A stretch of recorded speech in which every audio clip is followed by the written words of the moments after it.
Good afternoon, everyone, and welcome to the Standing Advisory Council on Religious Education, SACRE, and this is Wednesday, the 8th of November at 4 p.m. So I'll start off with the agenda, and that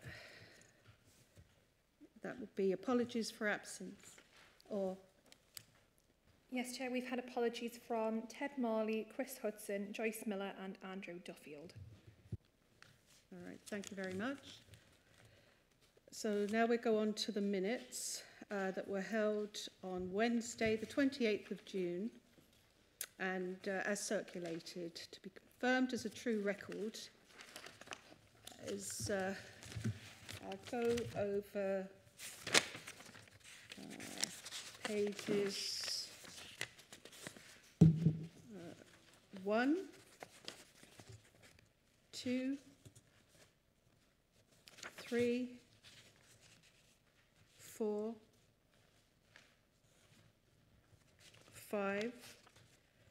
I notice on 5 that the working group members for the Northumberland SACRE Action Plan, I was down, but I did say that I would attend if I was able to, but I hadn't been able to for this this term, for the last few meetings. So anyway, so that's page 5. Then there's training available to SACRE, and so I've signed up to some, and hopefully others have too. And so that's page 6. And if there's no other, is there one more from you, Councillor Morpeth? Thanks. I just had a question about something it says on page 5. It says that under agenda item 13, it says that we'd ask for clarification on some legal issues from the legal department. I'm just wondering if we've had a response from them yet. Page 5. Section 13 on page 5. Members noted. Yes, would you? Yeah. I'm not quite sure what the question was, to be honest. It's around the Constitution.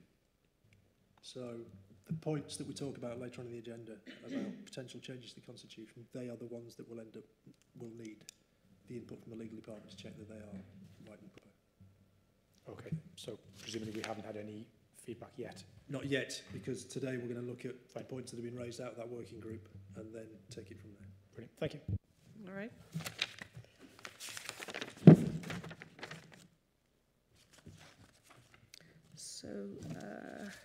So I'll sign those afterwards. And then item 3, disclosures of interest, if there's any disclosures of interest. I don't see any. Then item 4. Not necessarily for the minutes. I'd just like to let the committee know that Ted is very, very seriously ill. And if it was possible for some encouraging words to be sent to him, I'm sure they'd be greatly appreciated.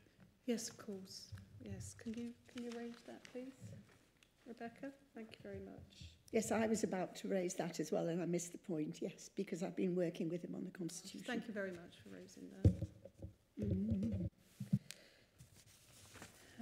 So item 4, an update of contacts with schools and training, and this is to receive an update from Kaz Weir, who's a part-time RE consultant, about the provision of RE in-service training and contacts with schools since the last related meeting.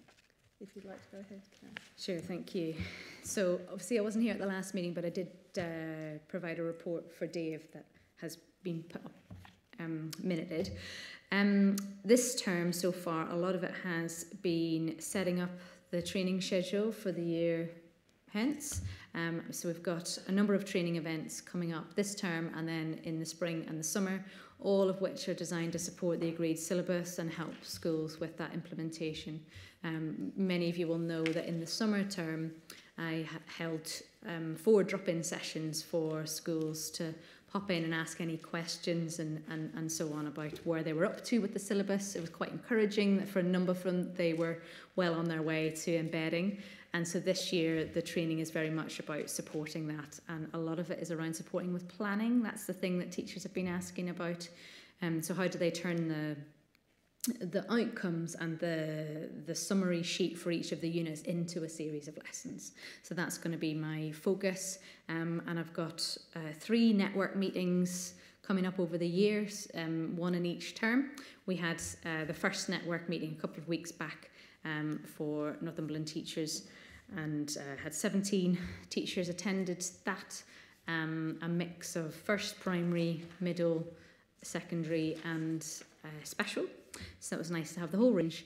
And we talked about incorporating non-religious worldviews into the various units, and I will come back to that throughout all of the networks with a real focus on making sure they're including non-religious perspectives as well. And then I just updated them about various things that are coming up. Hi, Sohail, welcome. And updated them about various things coming up, for example, Interfaith Week, which is this coming week, and various other bits and pieces like that. And then the other training that I've got coming up, so I've got Understanding Christianity training in the next few weeks, and then in the next 2 terms, I've got training on the other religious worldviews that flow through our syllabus. So what would progression look like in Jewish worldviews? What would progression look like in Hindu worldviews, and so on? I did Muslim worldviews in the summer term already, so I'm sort of working my way through. And then those thematic units, which do a sort of multi-faith and non-religious perspective, so that we can see how those would flow through from a child in early years all the way up to Key Stage 3. So that's my kind of focus at the minute, and I've got a couple of schools just contacting about individual support for them as well. So that's what's happening at the minute. Caroline, can I ask, are the networking meetings virtual? Yes. So if I can just share the practice that we have in Newcastle, that members of SACRE are given the dates, and if they can join, they do. And I know the teachers have found that helpful. So perhaps if you could share the dates, some of us might be willing to participate. Absolutely. Thank you, Deanna. That's absolutely brilliant. So all of the dates are on the website. And so there's an RE page and the newsletter, but we can make sure that those are circulated to everybody so that you can see when everything's coming up. Thank you, Deanna. Thank you, Kaz. I think I've seen the dates, so they've already been put on, haven't they? On the website, yes, yeah, on the Northumberland education website. Yeah. So is there any other questions? Have you finished now? Yes, I was just going to welcome Sohail. I'll welcome myself. Yeah. Because I met Sohail when I was taking a group of children from my school in Northumberland to the mosque in Newcastle, and I managed to encourage him to join us, so it's fabulous. So do you want to introduce yourself? Yeah, hi everyone, my name is Sohail. I'm from an organisation called the Islamic Diversity Centre. We're a charity-based organisation that works with schools and organisations around the northeast, telling people about Islam and the Muslim community. So we work, like I say, with schools, a lot of the community as well, to do various workshops, whether it's mosque visits, workshops for schools, and just to give them information about Islam. My apologies for being late as well, getting stuck in traffic. So, yeah. It was lovely to have you, and it's lovely to have Muslim representation after quite a while of not having, so that's brilliant. Thank you so much. Welcome. Thank you. Happy to have you here on the committee. I believe was it Miriam who used to come? Yeah. So Miriam, we probably met my old colleague Miriam. She went on paternity leave, and now I've taken over her role. So, yeah. This might be an opportunity actually to introduce everyone as well. So I'm Councillor Catherine Seymour, and I'm chairing the committee. And this is... I'm Dave Cookson, Head of School Improvement and Lead Officer for SACRE. I'm Kaz, and I work as the RE advisor. Caroline Weir. I'm a guest, Carenza. Nice to meet you, Soho. I'm Nick Morfitt. I'm the leader of the Green Party group, County Councillor for Humsoft. I'm Stuart Dealov. I'm a representative of North East Humanists. I'm Councillor Les Bowman, a County Councillor for Holywell. I'm Jean Simpson, representing the Baptists. Good evening, Paul Rusby, representing the Church of England. I'm Rose Kent and I'm a primary school teacher. Diana van der Velde, representing the Orthodox Jewish community in Newcastle. I'm Claire Dixon and I'm a cooperative member and I teach at Slaley First School.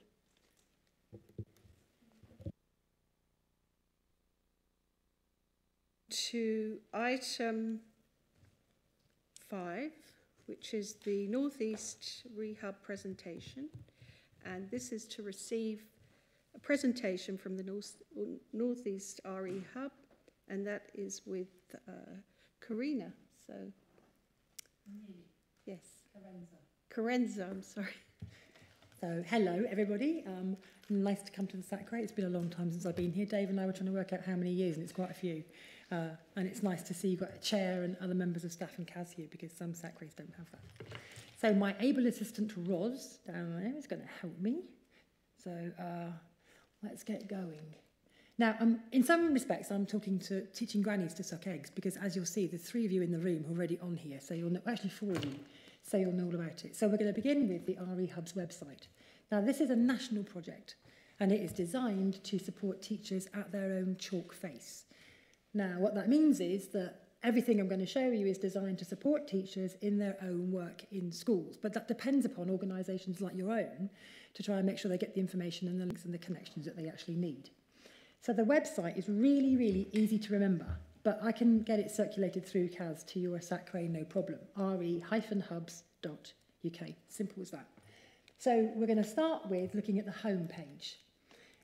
Now, the home page is basically a summary of all the tiles that you will get access to as part of the RE Hubs.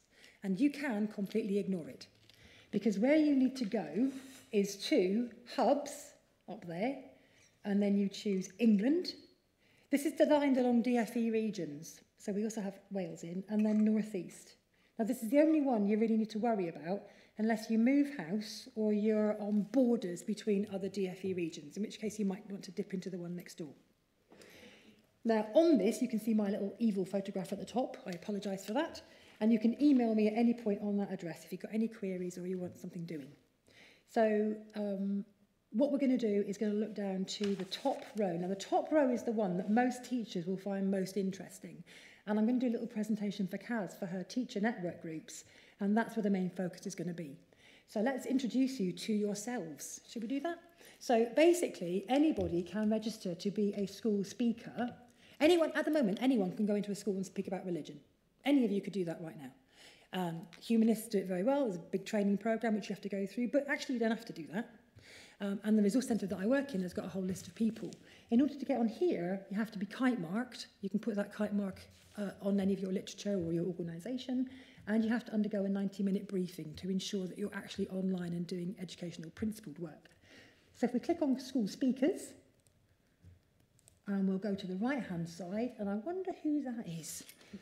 Mr. Paul, who was one of our first ever registered speakers, and I think that speaks to his general professionalism and how up-to-date he is and what he does. So I think, Paul, that was really fast of you off the mark there. I've got a T-shirt with a kite mark put on it. As long as it's not on your lycra, you're all right. So what you will see there at the moment is lots of different organisations. Now, we've only actually been live since, and you'll see, where you can see, yeah, you can see Joyce on there, who's part of your SACRE, and you'll also see who's ill at the moment. Chris Hudson. Yeah, Chris Hudson. And there you will find Sohal. So Chris and Sohal are above each other. There you are. So you will find people of quality on there who've been through the kite mark. So if you're a teacher in a primary school and you want to register a speaker, Oh, Gianna. Gianna was one of the second ones ever on there. Sorry, Gianna, completely forgot. So you're going to see a lot of your SACRE members on here because they represent quality speakers in schools and they are kite marked. That's excellent. So I don't know if you speak in schools at the moment as a humanist representative. All humanists are actually registered, but you might want to register yourself as a named person on here, and I'll tell you to do that at the end. In that case, we'll get you kite marked. No one escapes, Stuart.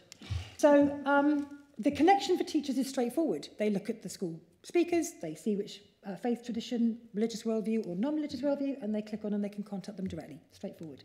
So we'll go back now. And do stop me at any point. I told Dave that I would do 7 minutes. The next one we're going to go to is the calendar. Now, this is an interesting thing to do because anybody can submit any event on this calendar. Just click on it and it'll load it up. And what you'll see on the left-hand side is the regional colours, which tells you which region is hosting the event. But a lot of them are blue at the bottom because they're virtual. Now, any teacher can decide to attend anything that's in the North East colours or in virtual, or if they want to travel, Yorkshire and Humber or somewhere else. So in order to get something on here, and that could be primary network meetings, that could be a whole range of things, Kaz has sent me a load of, well, Kaz's colleagues have sent me a load of emails today registering events to go up here.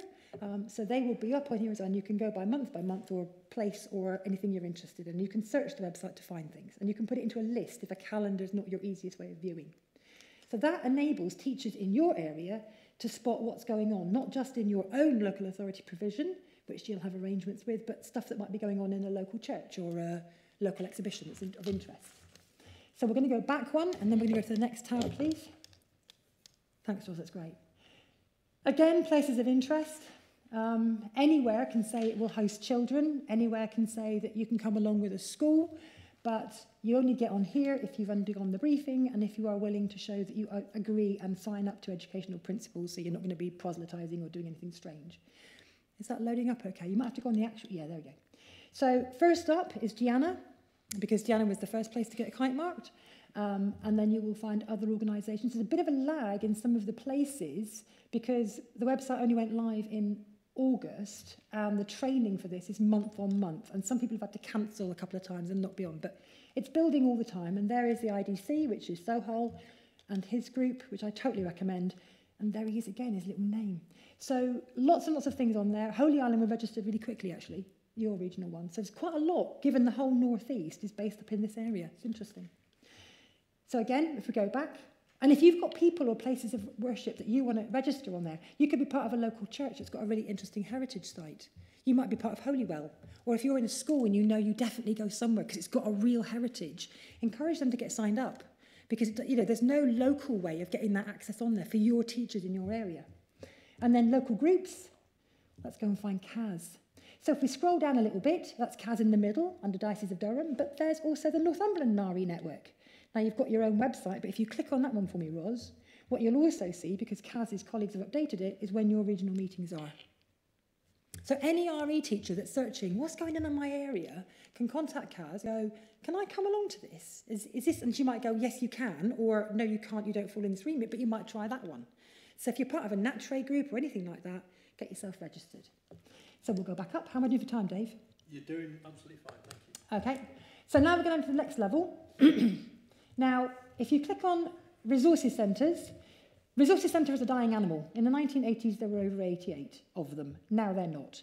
The North East Religious Resources Centre, the first two, are there twice because there's 2 sites, and I run that thing. I say that, I don't. I'm in charge. The staff run it.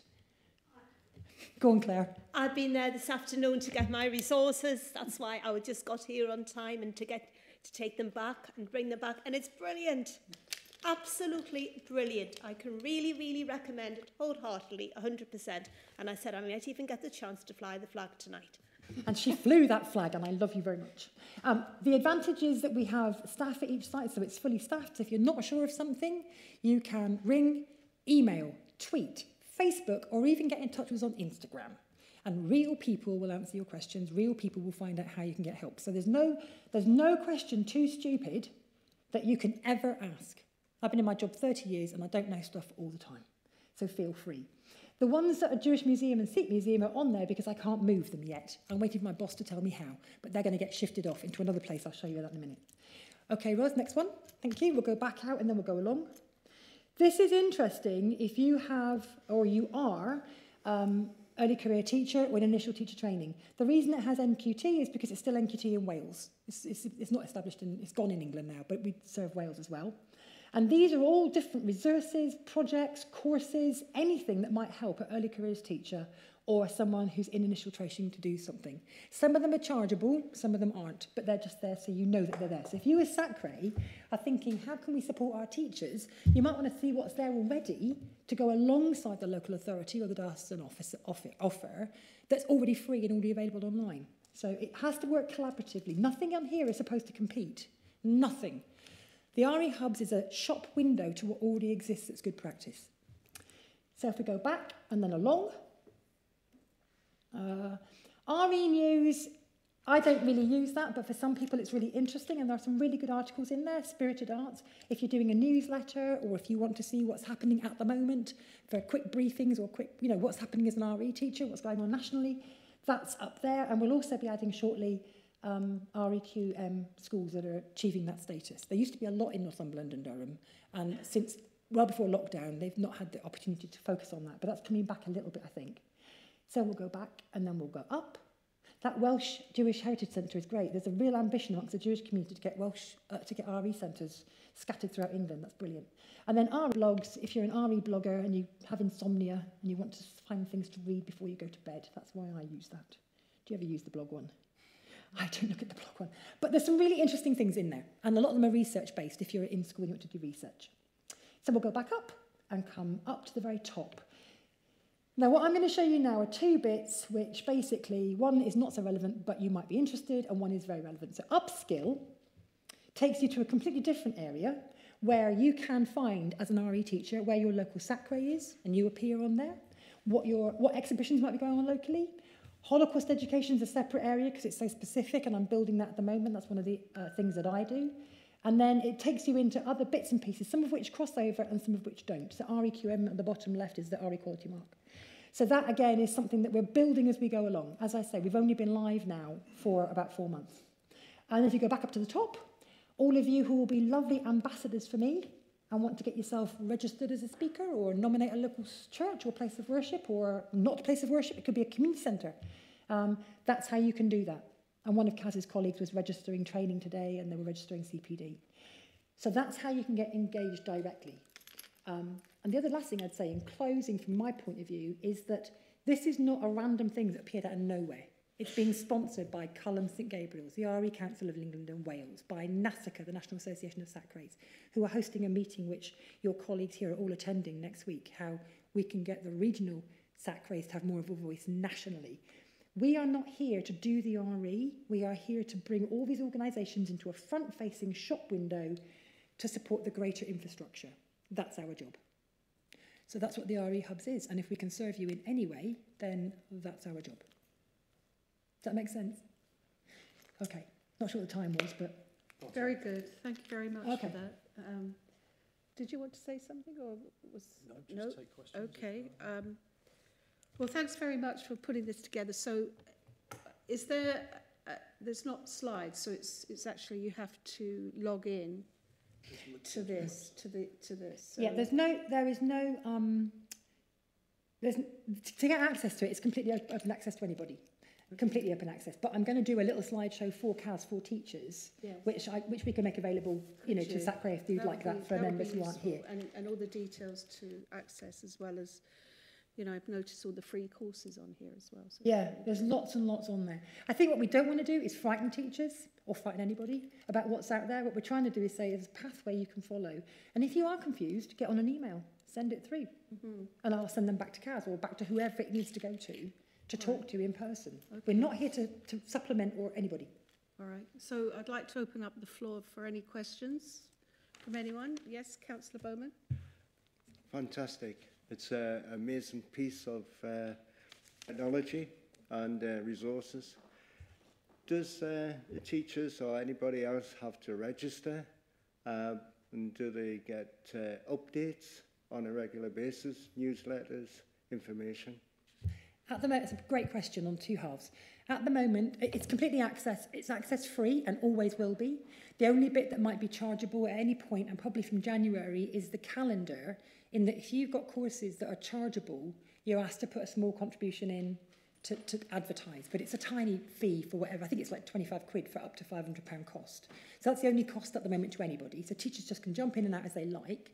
In terms of informing teachers about it, at the moment, it's our weakest area because of the infrastructure. So in my region, I'm covering the entire DFE North East region all the way down to Yorkshire and Humber.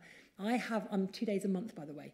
So I don't have time to create a huge mailing list. We're relying on colleagues like Kaz to get the news out. Kaz emailed me recently and went, have you sent out a newsletter like Jane's done in over in Cumbria about what's going on? I was like, I've been building RE hubs. I haven't had the time to do that. But hopefully what we will end up doing is having I'm thinking of writing a little blog area which just says, in the North East region, this is what's new at the moment. And then making that accessible to colleagues who can just go click, click, click, here's the link. But I think advertising at the moment is our weakest, but because we're dealing with the infrastructure. But we're on it. We know it's a responsibility. Yes, Councillor Morpeth. Would it be helpful if each county councillor told all of the schools in their wards about it? If it would be, then perhaps if a Democratic Services officer sent information to each county councillor asking them to do that, it'd be a fairly simple job. Or is that already being done through county council officers? It's been done through the e-courier on the Northumberland Education website, but the more that we can promote anything that we're doing, the better, to be honest. So if there is another mechanism, I'll talk to Rebecca about that, and we'll see. It would be better to tie up more than one message at once if councillors are going to go out and speak to their local schools. If I email head teachers in the schools in my ward, I sometimes tie up a few messages in one go because I don't want to bombard them with emails. Exactly right. But it's nice to have a reason to email and just, say hello, and they seem to appreciate it as well. So I think county councillors might be able to provide a useful service. Lovely, thank you. I'm going to put you on my good list, just so you know. I'm just wondering, Dave, would that be something for our annual report to put in at all? Put in there somewhere, or? Because the annual report is retrospective. Right, yes. Then we can do it next year. We could do it next year. But actually, far more important that we course. get the information out to the teachers at the chalk face. Okay, all right. Thank you. Any other questions from anyone? All right. So thank you very much for that. Thank you very much for your time. I'm going to vanish now because I've got a parish council meeting, but anything that we can do to support Dave, because that's our job, and Kaz, supporting who's in the room, then just let us know from both of you as well. And thanks for all the help. Thanks for coming. Okay. All right. Thank you. We'll also do the next bit. So. Yes. So the next item is good practice in RE.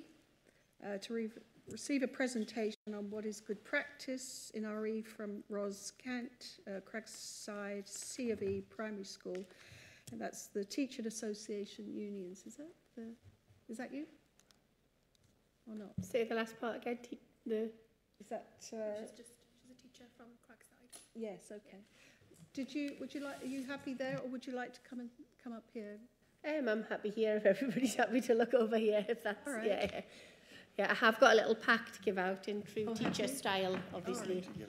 Thank you. Yeah, people might have to share. Thank you, Mr. Wilkesby.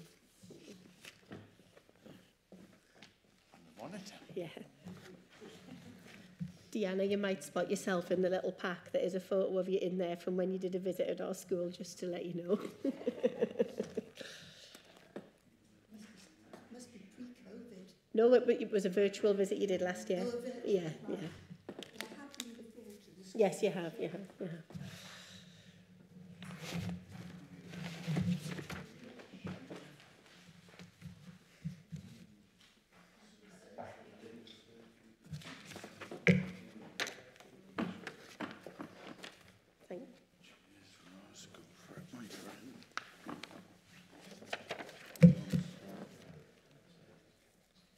So I work at Cragside Church of England Primary School, and it's a two-form entry primary school, and we have children from nursery to year 6. Excuse me. I've worked there for 20 years. the assistant head, the RE lead, the collective worship lead, and a Year 2 teacher as well. So everything we do in school, including RE, is centred around our vision, and that vision is about enabling children to flourish and be their unique selves, achieving their potential and shining bright. So I just wanted to talk a little bit about how we do that in RE lessons, and I was breaking it down in different areas of knowledge, then planning, and then sort of teaching and lesson outcomes. So I wanted to talk about knowledge first. So good teaching in anything is all about subject knowledge. And there's different types of knowledge that we focus on to teach RE effectively at our school and in any school. We're a research-based school, and we don't make any decisions without giving it sort of careful consideration and consulting credible and current research. And some of that research, if you look at the back of your pack, there's some research that we've been really focusing in on over this last academic year and this academic year. And you'll see there the Rose and Shine principles of instruction, which is the sort of blue one with little feet on at the top, and then the EEF recommendations for sort of learning and metacognitive strategies. So one of the things that we do at school is make sure that we're all up to date on that and deliver training before we think about any subject-specific knowledge based on sort of how children learn, what sort of things would be a good way to enable children to take in knowledge. And this then all feeds into the planning and teaching of all RE lessons across the school. And it's to ensure the children are sort of having success within RE lessons. So another type of knowledge that's absolutely essential for teachers and then ultimately for children is the actual subject and content knowledge, and it's a real high priority for us. And we sort of acquire that through a range of different sources. So teachers engage with training. It might be training from CAS or from other people at the diocese. It might be training that people sort of do themselves, some research. There's some really good resources out there. I know our ECTs have found all the diocesan training really useful. They did last year when they were attending the different online sessions. The RE network meetings are a real good source of information. And all of these things will be attended and then shared with staff within school. So this year or last year, the focus was on multidisciplinary learning and looking at more of a world views approach in RE and beginning to look at the decolonisation of RE. And I'll talk a little bit more about those things in a minute. And our school also has a NATRE membership, which has got loads of useful subject knowledge and resources to support all that knowledge, and also all the sort of Ofsted recommendations and Church of England advice and recommendations. And then in addition to that, we'd sort of plan and deliver our own in-house trainings. So it might be whole staff specific, or it might be that there's a specific need that a specific teacher has, and then that training will be planned and delivered for them. And lots of the teachers have also accessed the online Cullum St Gabriel CPD, especially the ACTs recommended by CAS. So yeah, they've accessed that. So that's about the knowledge, and as well as that, the teachers obviously need to be aware of the statutory requirements of RE, of the amount of time that you have to spend on it within a week and within a curriculum, and that knowledge as well. So then with the knowledge, the next thing that you need for effective RE is about the planning process. So the first part of that is we follow the Northumberland syllabus. And then as the RE lead, I would create a long-term plan, a long-term overview. So you can see that at the start of your pack. So that's the sort of yellowish coloured bit at the start of your pack. And what that does is make sure that things are in a logical sequence across the year and a logical sequence across the school, so that the children are being given knowledge and input in a logical order that makes sense, so that the knowledge they can build is sequential. So that each new unit covered builds on previous learning. So we're currently adding more and more content as we go along on, for example, non-religious worldviews. So while all the key units are there, in different colours. There's a colour code at the bottom of the last sheet which explains which colour's what. You can also see there's some bits in blue and some bits in green, and that's where the units that we've got tie into perhaps non-religious worldviews. So as a school, we've decided to focus on the non-religious worldviews of humanism and veganism. So we've looked at places where humanist worldviews could be unpicked and maybe compared to other worldviews, and where vegan worldviews could be unpicked and compared to other religious worldviews. And we'll be continuing to develop that as part of the planning process.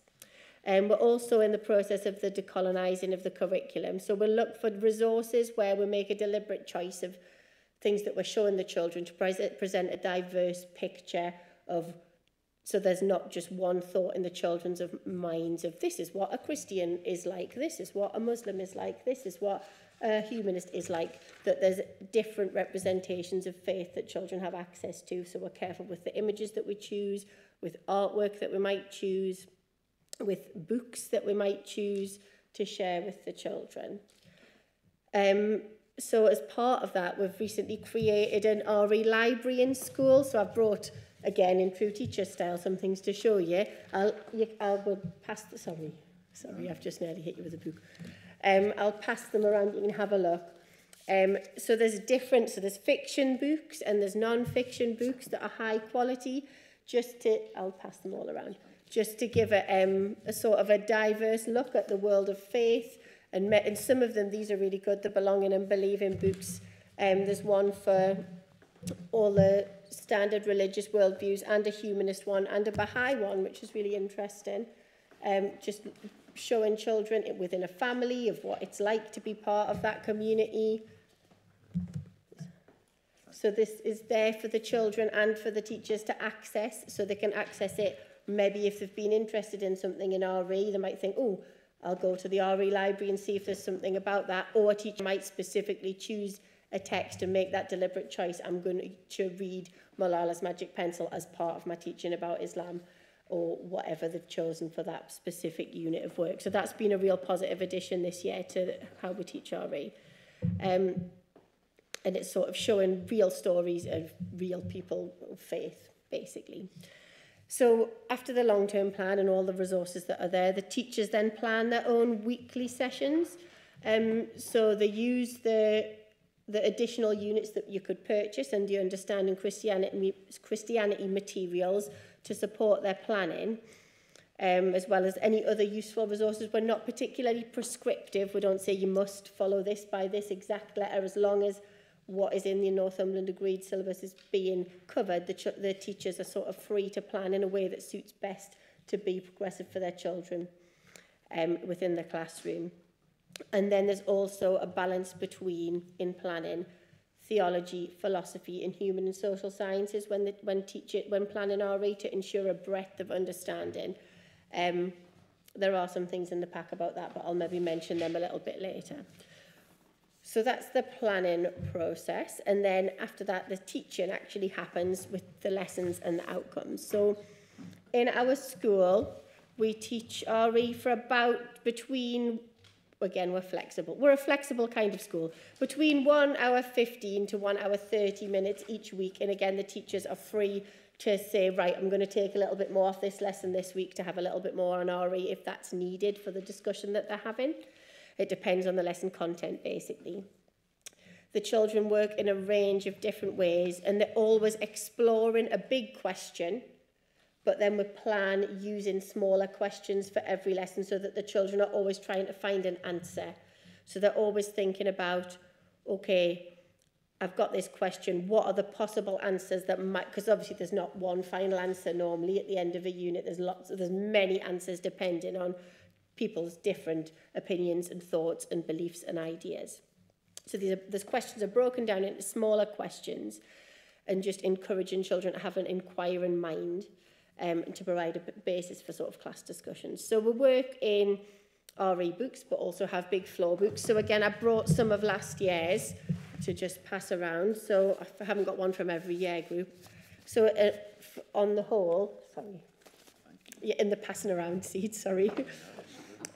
Children work in individual books with a mixture of different things. So they might be writing something, they might be responding to art, they might be looking at artefacts, they might be writing a recount, they might be doing some artwork, they might be reflecting on a piece of scripture, and they have individual responses to that they record in their RE books. But in addition to that, you might spot yourself in here again, Deanna. What in here is horrific.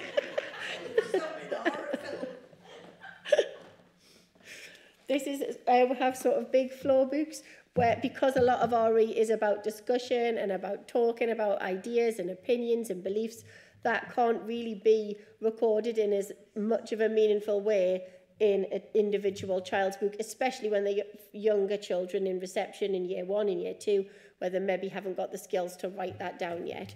So we have big, well, yeah, thank you. Yeah, big sort of floor books. We might have a key question where children might come up with their answer. You can tell these are younger children from the way that the writing is. So this is the first, sorry, no, I was going to stand up like a teacher, I'll sit back down again. Just talking about faith and religion and what do the children know about it. I'll just skip a few ahead.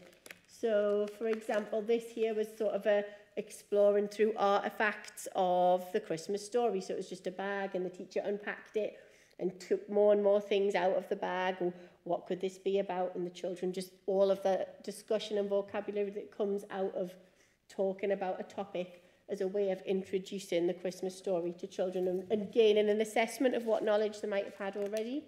Let's have a look what else we've got in here. So responding to religious artwork, that I feel that's a real powerful thing with children.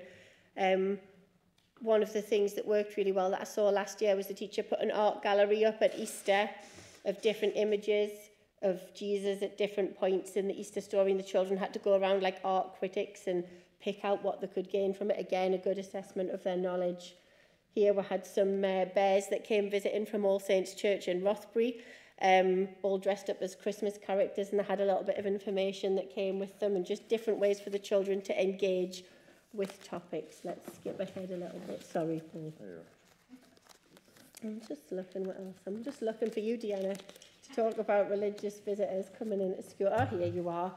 So either having visitors come into school or going out to visit is a real powerful thing that we find at Cragside, and the children get so much out of it. We had a visit from Deanna last year to talk about Judaism and a virtual visit to the synagogue. The children were absolutely enthralled by it, and it just gives them a real sense of this is something that's a real person and a real life and a person I can relate to.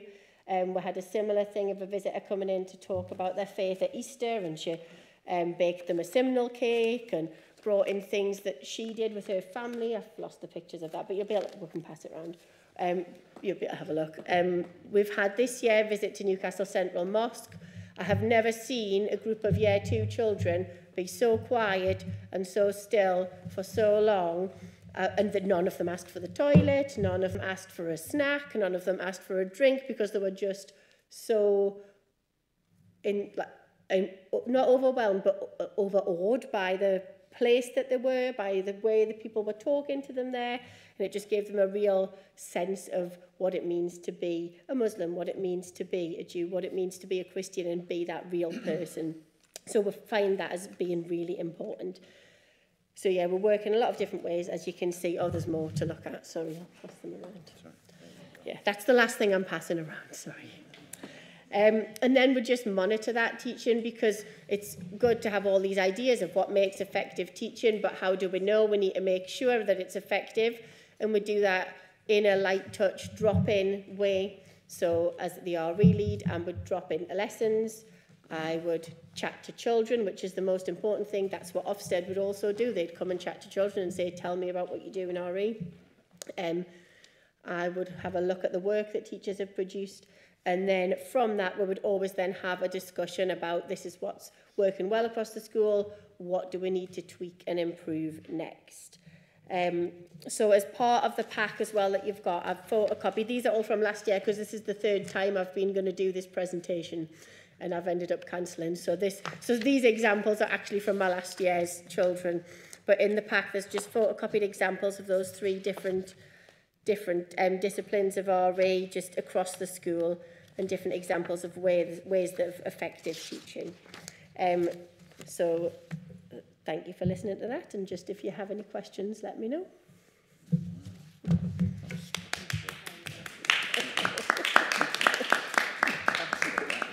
Thank you very much for that. It's very, very good. Thank you for coming to present that. So I'd like to open up the floor if there's any questions from anyone. Councillor Bowden, do you have a question? It's not so much a question, but to say thank you. And actually gone through some of the books here that you've handed out of the children's work has been absolutely amazing. Some of it is absolutely gorgeous and beautiful to look at, but the content in it as well is very important. And I think that you've actually encapsulated all that, and I can see the children are actually enjoying it and learning from the experience. You mentioned in your presentation about art. I've recently come back from Europe. I wanted to go to a few places. I ended up in Berlin, and I turned up at a Jewish museum, and it's absolutely, well, you can't put it into words. The blocks, the museum is underground, and there's blocks above ground representing those who died in the Holocaust. And to be honest, that you cannot walk away from that experience and not be changed and challenged, and I wouldn't say the word encouraged, but encouragement for the future, as it were. And I think art is a very important part. Visual art is a very important part of getting a message across about the need for a better society, a better future, and so on. And I also turned up at the Berlin Wall, which they've put art on the wall, and you can't come away from that without shedding a few tears. And the amazing thing is, I find this quite astonishing, but the amazing thing is, if you know about the Berlin Wall, there's one wall that was a concrete wall, and there was another wall that was a fence, like an inner wall that was a fence. And guess what? In between the outer wall, which was the hard-faced wall of communism, and the inner wall, there's a church actually built there today. And we went into it, and it's just bare. And that in itself is art. So thank you very much, because art and visual is the way that I view the world. I view the world because I'm deaf. I view the world in a visual sense, not so much in the word sense, although I speak and write, but I view the world in a visual sense. I learn in a visual sense. And I can see the children are actually enjoying the visual, and they're not just enjoying the visual, they're learning from it. Thank you so much. Thank you. Thank you. Any other questions or? Oh yes, sorry. Ros will be wanting SACRE funding to go to Berlin now, Les. Just to say thank you so much, Ros. If I could bottle that and put it out into every school in Northumberland, never mind every school in the northeast and the country, that would be brilliant. So thank you so much for the time and effort that has gone into thinking about this, to preparing this on top of all of your other teaching commitments and your SLT stuff as well, and for bringing all this stuff for us to see. Thank you. I think so often people come to SACRE meetings and they don't get a chance to see what's really happening with the children, and I think what you've done there today is to bring the syllabus alive, because all of this work that you're talking about is in our Northumberland syllabus, and you've shown us how you're putting it into action. So thank you so much for coming to talk to us, and for all the work that you're doing, and for you and all of our teachers like Claire and our other teachers who aren't here tonight, that all the work they're putting in. So thank you. Thank you. Can I just add something, which, yes, looking at year one, and from the Jewish perspective, who is Jewish and how do they live? And I find that very heartwarming, because I do find in a lot of schools, they start off with Abraham and Moses. And for littlies, you know, it's such a long time ago. It is still very much a lived faith, and this is obviously what you've done. You know, and unfortunately in Northumberland, you're not going to encounter many Jewish people. So this is brilliant. Thank you. I think the Year 1 teachers might be in touch with you, actually, if that's all right. I've got nothing left this term, and I've got some books to recommend you to you. Thank you. Thank you. I think the only thing I would say is, you know, obviously this is inspiring, you know, interest to the children, if you like. And, you know, do you get children sort of saying, well, okay, so where does that come from? I'm just talking about the books, so the Quran, the Bible, and all of these. I'm just thinking, do you have those say, well, you know, if you want to find out more, these are the books that you go to, and you know, a whole list of them, a whole list of the different religions. So.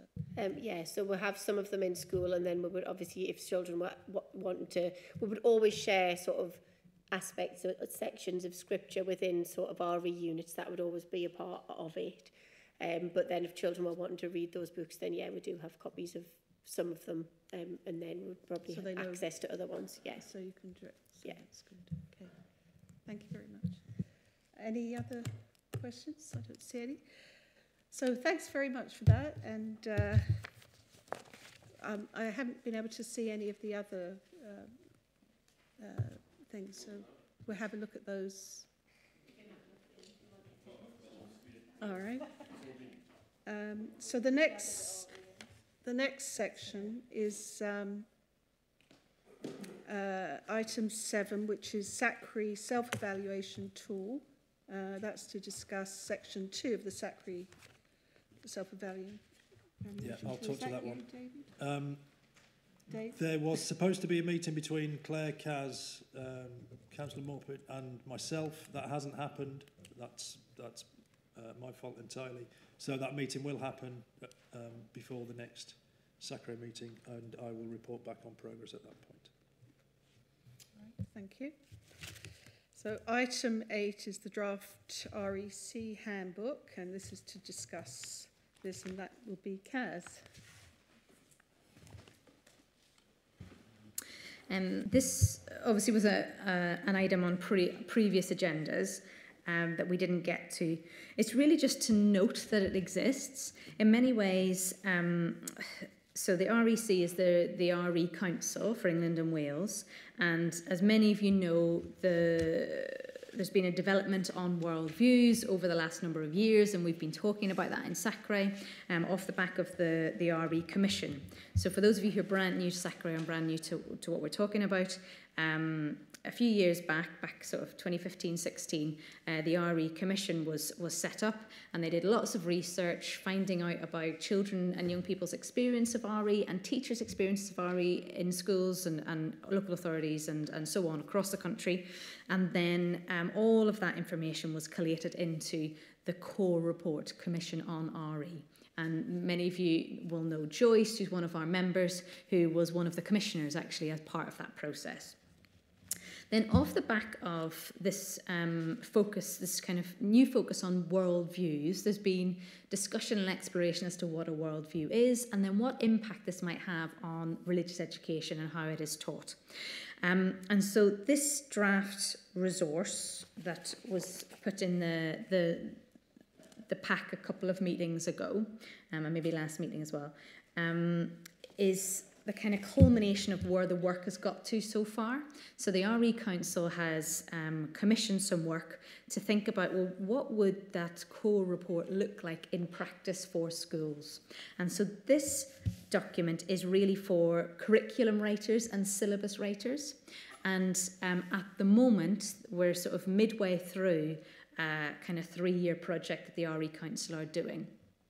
And they put out to tender allowed people to apply to say we would like to get some funding to have a go at doing this in our context. And so there are 3 projects across the country that are focusing on thinking about how you would put a worldviews way of looking at RE into practice in their local syllabus or in their local curriculum, in their multi-academy trust or whatever it is. And so we're waiting now for that work to be completed in 2024, and then the kind of, this is called obviously a draft resource. There will then be a final report kind of published at the end of that time. So this is really just to note that this is what's happening so that we as SACRE are aware, and this will be something that will have an impact on us the next time we do our agreed syllabus conference and the next time we think about that. In terms of what I've been doing in networks, I've been drip feeding the idea of worldviews through that. Ros was a brilliant advert for that tonight. She was talking about worldviews, she was talking about multidisciplinary approaches, both things that I've been talking about the network, so that warmed my heart that somebody's listening. That's brilliant. And so we're sort of at the stage of kind of beginning to drip feed and have a little think about what it might look like, but we're not at the finished article really. Does anyone have any questions they want to ask about this just now? Yes, Stuart. I know the Commission's report will have its own effect. Yes. Anyway, but in its final report, does it need legislation or political support? To move towards final adoption. Ultimately, yes. So one of the Commission's recommendations was to change, for example, to change the name from religious education to religion and worldviews. That would need a change in statute for that to happen. The current legislation that guides all agreed syllabuses, which you're probably aware of, is the idea that it would be Christianity and the other principal religions that are represented in Great Britain, which obviously for our current practice, we need to move on from that a little bit as well, don't we, in terms of, in terms of how people interpret that legislation now from the 90s, we would include non-religious worldviews within that, but that in terms of would need a change of statute to make that really explicit. Yeah. So, and at the time, when it came out, the government were dealing with another little thing called Brexit, which took a lot of the attention away from this, and then they've had this pandemic, and I don't know, but yes, it does require the government to listen and make some changes as well. Thank you.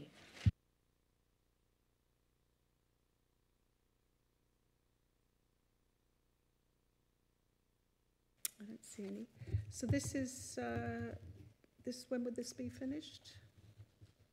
Due to be finished end of 2024. End of 2024. Okay, thank you very much. So the next item on the agenda is the Holocaust Memorial Day. That's to discuss it. That will be on the 27th of January.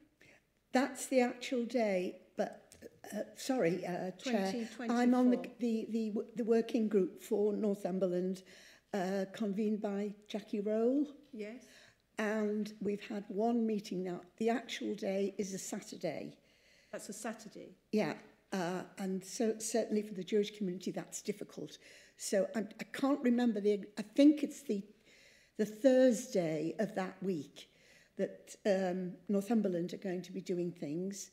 We were supposed to have another meeting tonight, but in fact, they are meeting with Corbridge Middle, who are very keen to do something as part of that. There are, and I can't remember the names of everybody that you will probably know, the people working with looked after children, people working with some of the refugee families.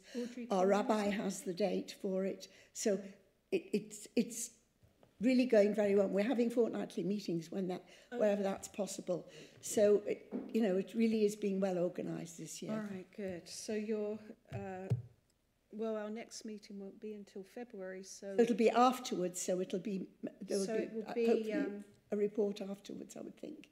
Yeah, so we'll get something from you anyway. Well, you're in touch with Jackie Roll and she'll organise Yes, yes. All right, okay. Thank you very much. Did you have anything to add to that? No? That's fine. Thank you, Deanna. All right, the next item is the Constitution Working Group. To receive the report and update. And Deanna, are you going to speak to that?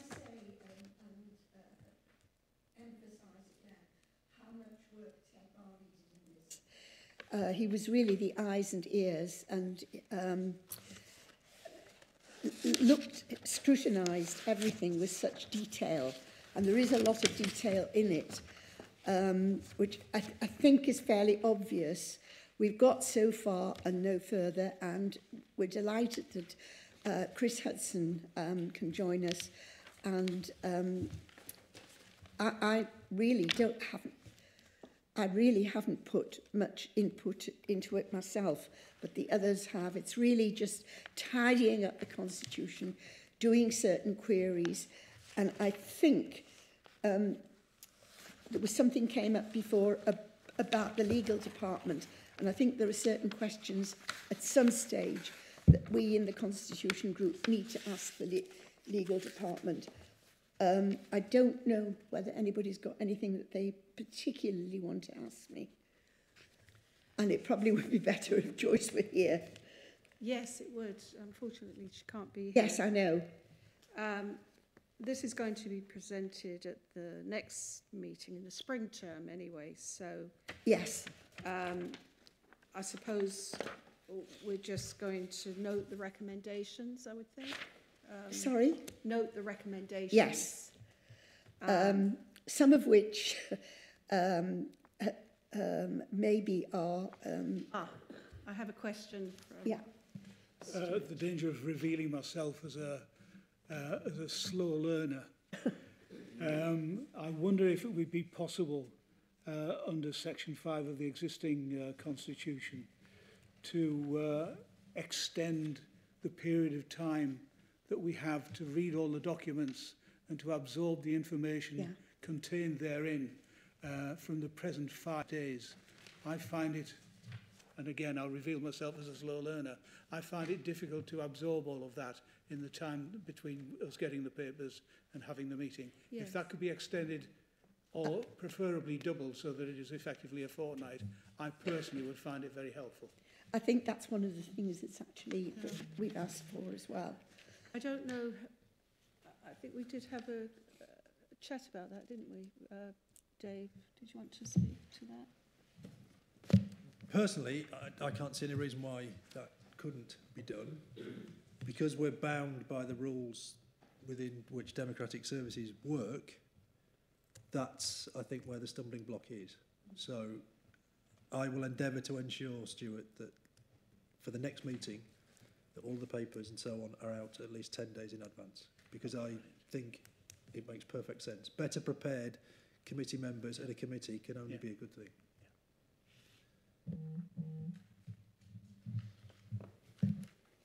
All right, any other questions? Or Can I just make a point?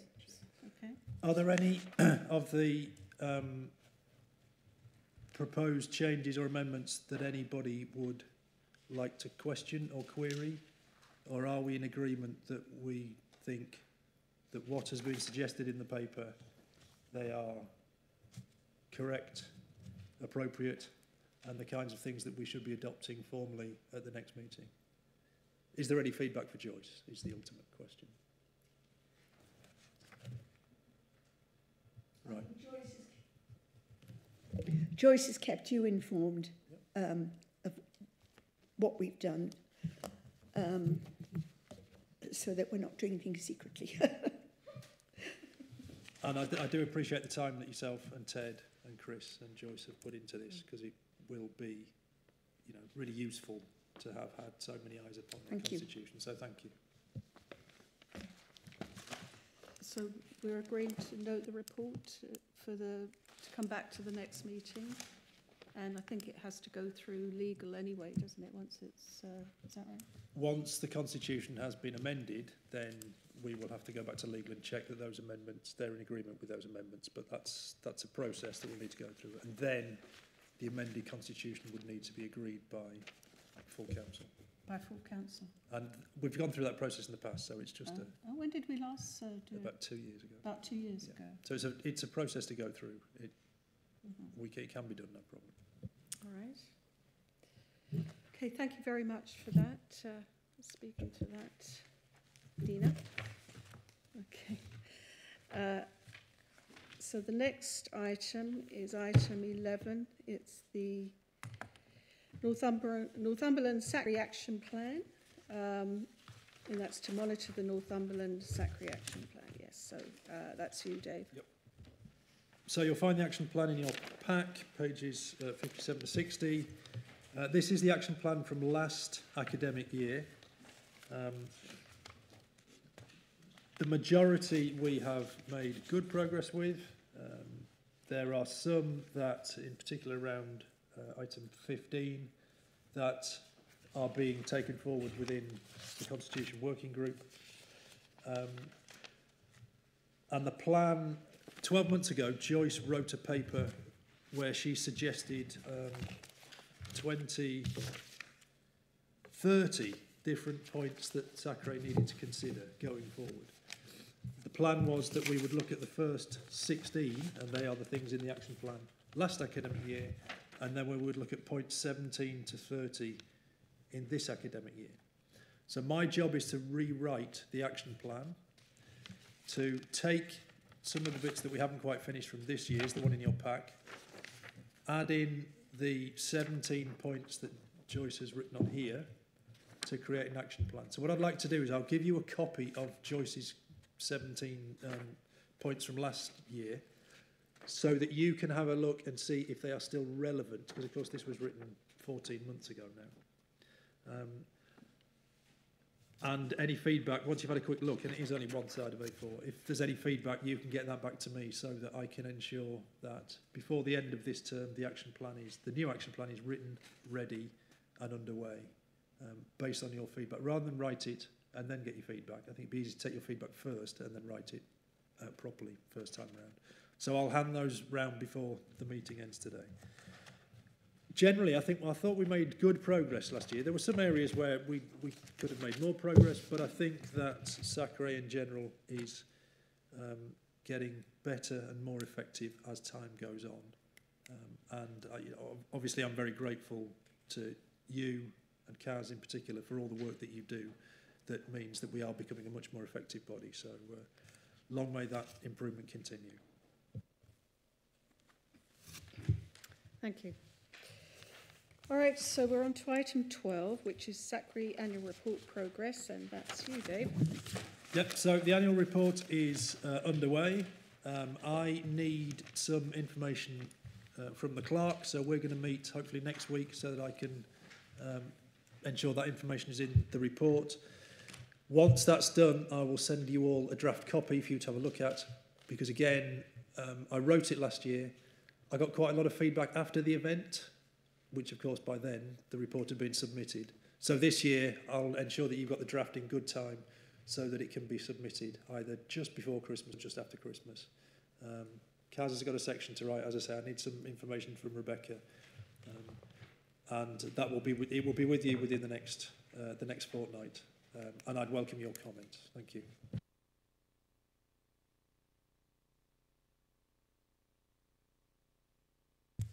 Thank you. So we're on to item 13, Northumberland SACRE newsletter and resources webpage.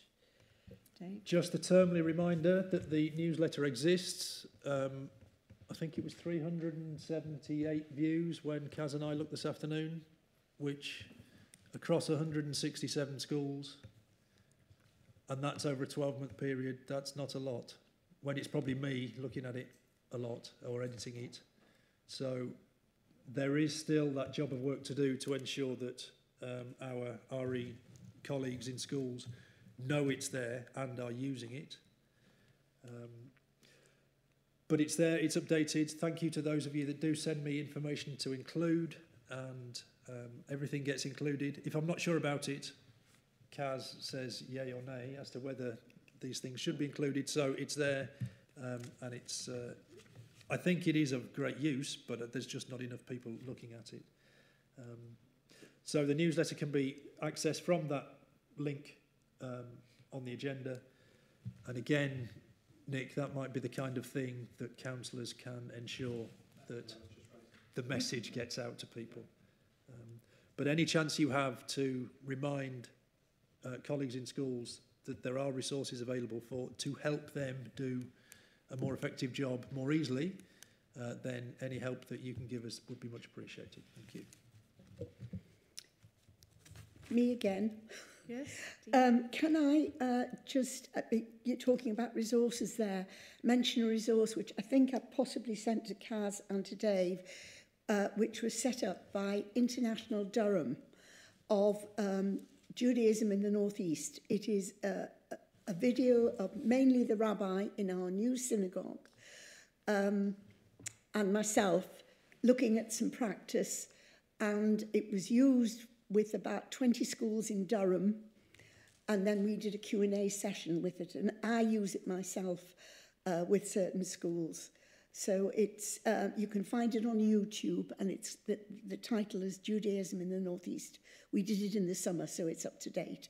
Did I send it to you? Don't know, you can put that in a minute. Not directly. I stumbled upon it from a Durham colleague, but if you forward it on, then that's fine. No worries. Dave, did I send it to you? I don't think you did, but the idea of you on YouTube... It's on YouTube, and it's... And I'll put it in the newsletter, absolutely. But, thank you. You know, it's a very easy resource for children to look at. And then, as I say, we did an hour's Q&A. In fact, we overran. And there must have been about 500 children in Durham who saw that and saw our answers. So it's a good way of doing things. I know it's also been done on Hinduism and Islam as well. There are similar ones. So all credit to Durham. Thank you. So item 14 is training available to SACRE, and that's on... Sorry. Sorry, did you have a question? Sorry, Chair. The last one? Yeah, it's about the last one. Just a technology question. Obviously, it goes out by... The newsletter goes out by email. There's a website? The newsletter is online, so it's always there and it's always up to date. Okay.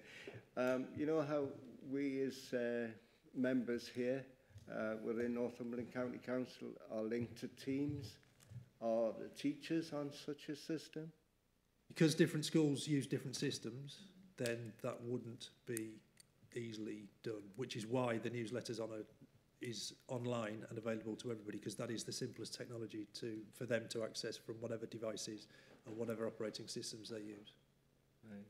So would it be a good idea to send a letter, as it were, a printed format to every school, to the head of the school, to inform them that this facility exists for the RE teachers? At every senior leader briefing that we do each term, so that's 3 different venues each term, we mention it and we talk to the senior leaders. The times that we're out and about in schools, my team and I, then it gets mentioned. So it is mentioned as often as we can. But until we have all our e-teachers using it regularly, we're going to have to keep working on them. So we will continue to do that. Right, thank you. Thank you. Okay, thank you. Was there another question from anyone? No? All right. So the training, that's available pages 61 to 62. Some of these have already passed, but we have this virtual training program. Yeah, and the training program is, we've paid for you to be able to access any and all of that training. The password's gone out as well, hasn't it? Yeah. Yeah, that went out. Anyone that doesn't have the password, please just email us and I can send it out, but the password has gone out to most members. And obviously we would encourage you to take up the offer of training, and if you could let Rebecca know which training you have attended, because that's something that I've been asked to put into the annual report for this year, is the training that was attended last year. So if you could keep that information going back to Rebecca, that would be great. Thank you. Yes, Councillor. Is that password something that we need on the day to join the training? No. Something we need to... They'll send you an email with a link to the Zoom with a password on. It was just for more resources on the website. That's the username and password to use. Oh. Yeah, I think I've done that. I think I've done it. It's quite easy. Yeah. Okay. Can I just jump in there? So I think we're talking about two different things. So on the SACRE website, there are some things that are publicly available, and then there are some things that you need the password to get into, and that's the password that Rebecca's talking about that has been circulated. In terms of the going to this training, because we have paid in to it, then you just say who you are, which SACRE you belong to, and then they'll send you the Zoom link. So that's really straightforward. One thing I would say is that if you've missed something that you thought would be useful for you to go to, most of the recordings of the training are on the SACRE website, and you use the very password I'm talking about to get onto that area. So it's a members only area. So if you are new to SACRE and you've never been on a SACRE before, or it's been a long time since you've been on a SACRE, I would really encourage you to attend the one that says, so you've joined your local SACRE. It explains what a SACRE is, you know, about the different committee structures and so on, and about what influence you can have and so on. So it's really useful as an introduction if you're brand new to what is this idea of SACRE. So I would encourage you to go along to that. And for most of them, if you can't make them live, they often do record them. So it's worth trying to watch back later if you can. Mm-hmm. How would I access that? Which website do I go to access it? So the SACRE website, right, which is the National Association of SACREs, and then you would click on there's a training tab, and then I don't know whether Sohail has received the password because he's kind of came maybe after you'd sent it. So if you could maybe send that out, and then that it's just a password to basically let you access the recording. Brilliant. Thank you. But do let us know if you're having problems, then we can help you to get onto it. Thanks, Sohail. Thank you, Kaz. Thanks for letting us know about, so you can go back and watch the ones that you've missed, so that's good to know. All right. So the next item is SACRE. Sorry, I can't pronounce it. SACRE. Issue 36. So the newsletter, to receive the latest newsletter for information, and that's pages 63 to 74. So these are already, Rebecca emails these at the time when they come out, so this is just really to note them, so you've probably already seen it. And Dave and I were looking at the items on the end thinking, we've done most of those things, or we're in progress of most of them, so that's good. All right, so the next item is the date of the next meeting, which will be held on Wednesday, the 7th of February, 2024 at 4 p.m. And item 17, any urgent business, if there's any. Thank you, Dina. What would that be? Just to mention that from the 12th to the 19th of November, so it's not far away, it's National Interfaith Week. And schools are doing lots of things, universities are doing lots of things. And, you know, it's a great opportunity for schools to focus on RE that week. Except I say you have to do it all month if you're a one-man band. I would think we'd have it on our website anyway. Sorry? We would have it on our Northumberland County Council website for every day. But thank you for mentioning that. So thanks everyone for attending and your participation, and look forward to seeing you next year, in the new year. Okay. Did you have anything you wanted to say? We'll just give out the sheets. So thank you to all.